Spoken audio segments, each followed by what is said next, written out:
9 ఏళ్లుగా ఒక అవినీతి మరక లేకుండా దేశంలో పాలన కొనసాగిస్తున్నామన్నారు కేంద్ర మంత్రి రాష్ట్ర బీజేపీ చీఫ్ కిషన్ రెడ్డి. మోదీ మళ్లీ ప్రధాని కావడం ఖాయమన్నారు. అన్ని వర్గాల ప్రజలు మోదీకి అండగా ఉన్నారని చెప్పారు. కేసీఆర్తో కలిసి పనిచేసిన చరిత్ర కాంగ్రెస్ పార్టీదని విమర్శించారు. బీజేపీ స్టేట్ ఆఫీసులో ఆమ్ ఆద్మీ పార్టీకి చెందిన పలువురు కార్యకర్తలు కిషన్ రెడ్డి ఆధ్వర్యంలో పార్టీలో చేరారు.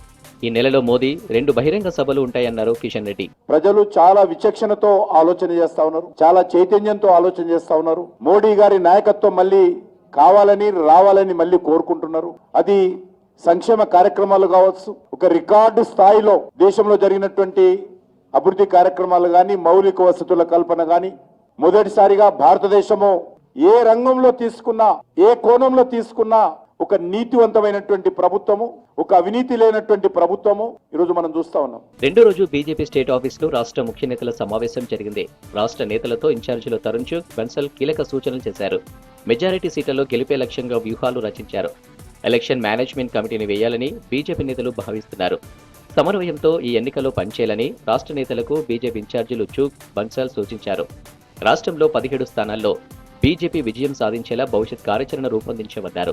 ఆ పార్టీ జాతీయ ప్రధాన కార్యదర్శి తరుణ్ చుగ్ బీఆర్ఎస్, కాంగ్రెస్ 2 రాష్ట్రాన్ని లూటి చేశాయని ఆరోపించారు. రాహుల్ గాంధీని కాకుండా నరేంద్ర మోదీని ప్రధానిగా చూడాలని జనం కోరుకుంటున్నారన్నారు. लोकसभा इंचार्जेस और पार्टी के प्रमुख नेताओं के साथ बैठकर योजना पार्टी को कैसे आगे बढ़ना है, कैसे 17 की 17 सीटों पर भारतीय जनता पार्टी विजयी हो, उसके लिए चर्चा हुई है. पार्टी के सभी नेताओं में बहुत जोश है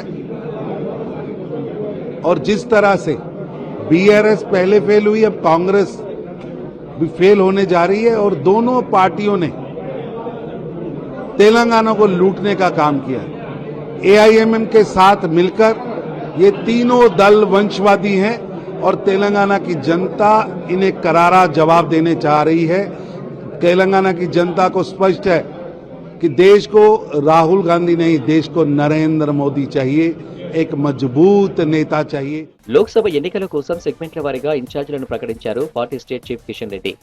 ఆదిలాబాద్ కు పాయల్ శంకర్, పెద్దపల్లికి రామారావు పవర్, కరీంనగర్ కు సూర్యనారాయణ గుప్తా, నిజామాబాద్ కు మహేశ్వర్ రెడ్డి, జహీరాబాద్ కు వెంకట రమణారెడ్డి, మెదక్ కు పాల్వాయి హరీష్ బాబు, మల్కాజ్గిరికి పైడి రాకేష్ రెడ్డి, సికింద్రాబాద్ కు సీనియర్ నేత ఎంపీ లక్ష్మణ్, హైదరాబాద్ కు రాజాసింగ్, చేవేల సెగ్మెంట్ కు వెంకట నారాయణ రెడ్డి, మహబూబ్ నగర్ కు మాజీ ఎమ్మెల్సీ రామచంద్రరావు, నాగర్ కర్నూలు కు మారెం రంగారెడ్డి, నల్గొండకు మాజీ ఎమ్మెల్యే చిత్తల రామచంద్రారెడ్డి, భువనగిరికి ఎన్వీఎస్ఎస్ ప్రభాకర్, మహబూబాద్ కు గరికపాటి మోహన్ రావు, ఖమ్మం సెగ్మెంట్ కు పొంగులేటి సుధాకర్ రెడ్డిని ఇన్ఛార్జిగా నియమించారు కిషన్ రెడ్డి. రాష్ట్ర ప్రభుత్వం కాళేశ్వరంపై సీబీఐతో విచారణ జరిపిస్తుందా లేదా అని ప్రశ్నించారు MP Bandi Sanjay. TSPSC paper leakage విచారణ, డ్రగ్స్ కేసును ఎందుకు ఇన్వెస్టిగేషన్ చేయట్లేదన్నారు. గత రాష్ట్ర ప్రభుత్వం నిర్లక్ష్యం వల్ల ఇంటర్ విద్యార్థులు సూసైడ్ చేసుకున్నారని, దీనిపై విచారణ జరపాలని డిమాండ్ చేశారు. 317 జీవోతో ఇబ్బందులు పడుతున్న ఉపాధ్యాయుల సమస్యలు తీర్చాలన్నారు బండి సంజయ్. పార్లమెంట్ ఎన్నికల వరకు కూడా 6 లక్షల కోట్లు అప్పు చేసింది, 6 లక్షల కోట్లు అప్పు చేసింది అని చెప్పి టైంపాస్ చేస్తూ కాలం వెలుగుచ్చే ప్రయత్నం ఒక ప్లాన్ కాంగ్రెస్ పార్టీ చేస్తున్నది.